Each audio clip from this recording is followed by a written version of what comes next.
Assalamualaikum, salam sejahtera untuk kita semua. Shalom, Om Swastiastu, Namo Buddhaya, salam kebajikan. Izinkan saya mempresentasikan pengenalan rekayasa perangkat lunak. Namun sebelumnya saya akan memperkenalkan diri saya. Saya mahasiswa aktif di Institut Teknologi Dell.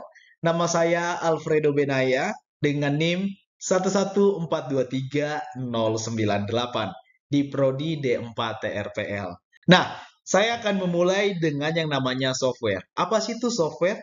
Mungkin teman-teman semua udah familiar dengan yang namanya software. Jadi software itu adalah kumpulan beberapa perintah yang akan dieksekusi oleh mesin komputer dalam menjalankan pekerjaannya. Nah, jadi software itu untuk teman-teman semua itu dibagi menjadi 3 jenis nih. Ada yang namanya sistem operasi, program aplikasi, dan bahasa pemrograman. Nah, kita mulai dari yang namanya sistem operasi atau biasa disebut dengan operating system atau OS. Jadi, operating system atau sistem operasi adalah software yang pertama kali yang harus diinstal ke komputer ataupun ke laptop kita. Nah, ada beberapa contoh nih. Ada DOS, ada Windows, ada Linux, dan yang lain-lain. Jadi yang mungkin familiar, yang teman-teman semua tahu adalah Windows yang mungkin lagi terinstall dan sudah terinstall di komputer ataupun di laptop teman-teman semua. Nah, selanjutnya ada yang namanya program aplikasi. Apa sih itu program aplikasi? Jadi software ini dibuat untuk mempermudah pekerjaan manusia. Kita ambil kata kunci dari kata mempermudah. Nah, jadi sekarang kan udah makin canggih dan mungkin teman-teman semua familiar dengan yang namanya Microsoft Word. Itu disebut dengan yang namanya pengolah kata yang membantu kita menyelesaikan dalam membuat suatu dokumen atau mungkin mengirim surat atau mungkin membuat surat lamaran atau mungkin mengerjakan tugas. Ada juga yang membantu kita dalam hitung-menghitung atau pengolah angka. Dan mungkin teman-teman semua familiar dengan yang namanya Microsoft Excel. Selanjutnya nih, yang mempermudah kita dalam mempresentasikan suatu hal. Yang saya gunakan saat ini adalah Microsoft PowerPoint.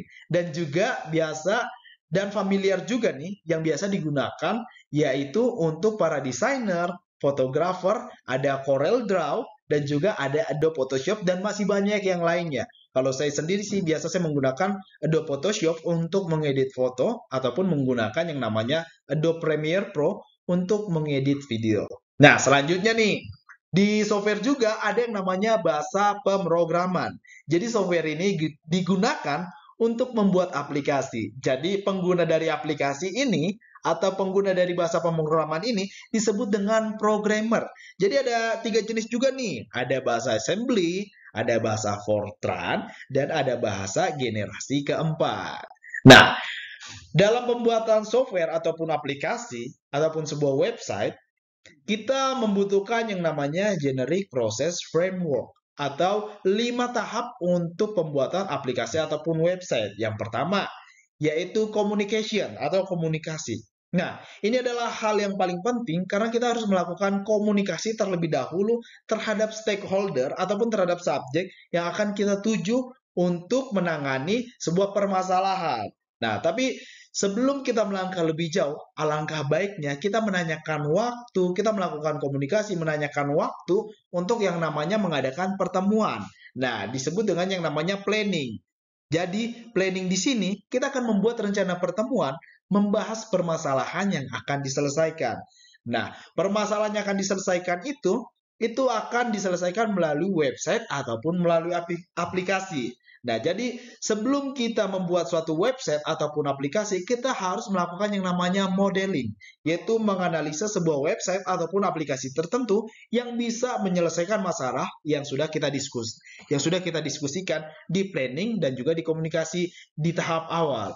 Setelah kita mengetahui apa sih website, apa sih aplikasi yang akan kita buat, kita melakukan yang namanya construction. Di sini kita membentuk, di sini kita membuat, dan di sini kita juga mengetes apakah website atau aplikasi tersebut berjalan dengan baik atau tidak. Setelah dikira sudah cukup ataupun sudah berjalan dengan baik, disinilah kita melakukan yang namanya deployment, yaitu menyerahkan hasil kinerja kita, menyerahkan hasil aplikasi atau website yang kita sudah buat sesuai dengan ketentuan yang sudah kita yang sudah kita diskusikan di awal tadi.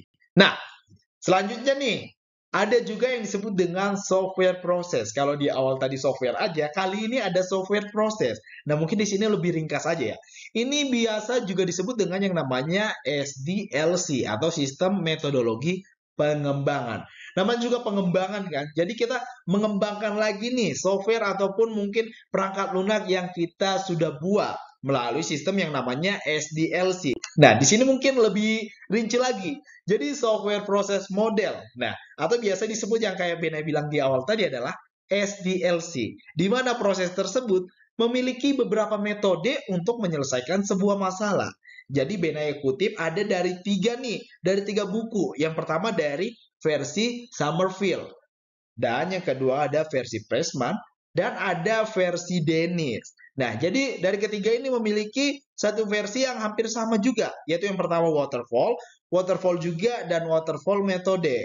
Nah, jadi mungkin Benaya akan menjelaskan lebih rinci, yaitu waterfall model.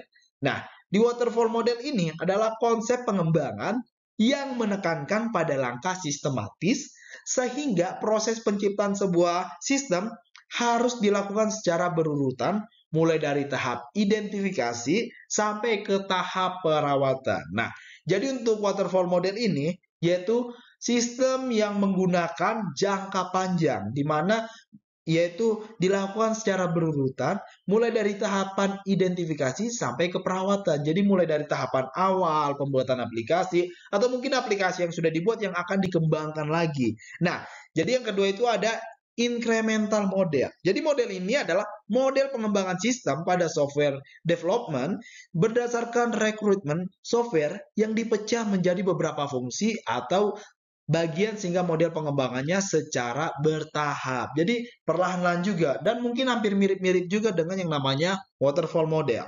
Selanjutnya nih, ada agile model. Nah, agile model itu berasal dari kata agile yang artinya ringkas, ringan, cepat, lincah, dan berfokus pada fleksibilitas, kolaborasi, dan efisiensi yang memungkinkan tim menghasilkan produk yang berkualitas. Nah, udah tahu dari kata agile, ringkas, ringan, cepat, lincah, dan juga fleksibilitas. Jadi ini mungkin digunakan untuk hal-hal yang lebih cepat nih. Apalagi ketika kita membutuhkan software yang pengen banget digunakan cepat, kita bisa menggunakan yang namanya agile model. Dan diutamakan yaitu fleksibilitas, sekali lagi fleksibilitas, dan juga kolaborasi. Nah, jadi ada juga yaitu extreme programming. Nah, extreme programming ini mempunyai planning yaitu kegiatan pengumpulan kebutuhan yang memahami konteks bisnis dari perangkat lunak yang akan dikembangkan. Mulai dari fitur-fitur, fungsionalitas yang diharapkan nih. Jadi ada juga desainnya, ada juga code-nya. Code ini untuk pembuatan unit test dan juga coding dilaksanakan dengan pair programming atau dua orang ataupun mungkin lebih. Atau mungkin biasa digunakan untuk dua orang melakukan yang namanya problem solving, yang dimana sama-sama saling berdiskusi, sama-sama saling mencari tahu apa dari permasalahan ketika code ataupun program tersebut tidak berjalan, dan selanjutnya melakukan yang namanya testing, pengujian terhadap produk yang dihasilkan. Nah, dari yang Bena jelaskan tadi, ada juga yang disebut dengan umbrella activity atau umbrella activity. Jadi ini adalah kegiatan proyek yang membantu mengelola dan mengendalikan jaminan kualitas perangkat lunak, manajemen konfigurasi perangkat, dan manajemen resiko perangkat lunak. Jadi namanya juga umbrella, payung. Jadi inilah yang memayungi, jadi inilah yang akan menekankan terhadap yang namanya resiko perangkat lunak yang mungkin akan keras, ngebug, dan juga konfigurasi terhadap perangkat lunak. Selanjutnya nih, ada beberapa jenis kebutuhan perangkat lunak yang mungkin bisa kita terapkan ketika kita pengen bertemu dengan klien. Yang pertama nih, kebutuhan fungsional, kebutuhan antarmuka, dan kebutuhan performansi. Nah, kita mulai dari kebutuhan fungsional nih. Jadi, disebut juga kebutuhan operasional, yaitu kebutuhan yang berkaitan dengan fungsi atau proses transformasi yang mampu dikerjakan oleh perangkat lunak. Contohnya nih, perangkat lunak itu harus mampu menyimpan semua rincian data pesanan pelanggan. Jadi ketika data-data atau mungkin ini biasa digunakan di mungkin rumah makan atau mungkin restoran. Jadi perangkat lunak tersebut harus bisa menyimpan semua rincian pesanan dan juga data data pelanggan gitu. Dan selanjutnya ada kebutuhan yang namanya performasi. Jadi kebutuhan ini menetapkan karakteristik performance yang harus dimiliki oleh perangkat lunak kayak kecepatan, ketepatan, dan juga frekuensi. Yang mungkin bisa kita temukan di mobile banking atau m-bankingnya kamu. Ketika kamu mengakses atau melihat isi saldo kamu, mungkin dalam hitungan detik itu juga tergantung dengan yang namanya perangkat jaringan kita. Tapi ketika perangkat lunak itu berjalan dengan baik, performanya bagus, dalam hitungan 1 detik pun mungkin bisa terlihat yaitu jumlah dari saldo yang kita miliki. Selanjutnya ada yaitu kebutuhan antarmuka. Nah, jadi kebutuhan antarmuka ini yaitu yang menghubungkan perangkat lunak dengan elemen perangkat keras, perangkat lunak atau basis data nih. Jadi contohnya yaitu akses basis data menggunakan ODBC, Open Database Connectivity, dan perangkat memasukkan data menggunakan keyboard, mouse, ataupun scanner. Jadi di sini maksudnya adalah ketika kita menghubungkan perangkat lunak tersebut ke handphone ataupun ke komputer kita, itu bisa yaitu berjalan dengan baik, berjalan dengan sesuai keinginannya kita. Nah, mungkin itu saja kurang lebih yang bisa saya jelaskan. Sekian dari saya, Alfredo Benaya, selaku mahasiswa aktif di Institut Teknologi Del. Kalau ada kata-kata yang salah, mohon maaf, dan mungkin ada masukan, atau mungkin ada dari penjelasan saya yang salah, boleh teman-teman semua tulis di kolom komentar, dan jangan lupa untuk di like, di subscribe, dan di share sebanyak-banyaknya. Terima kasih.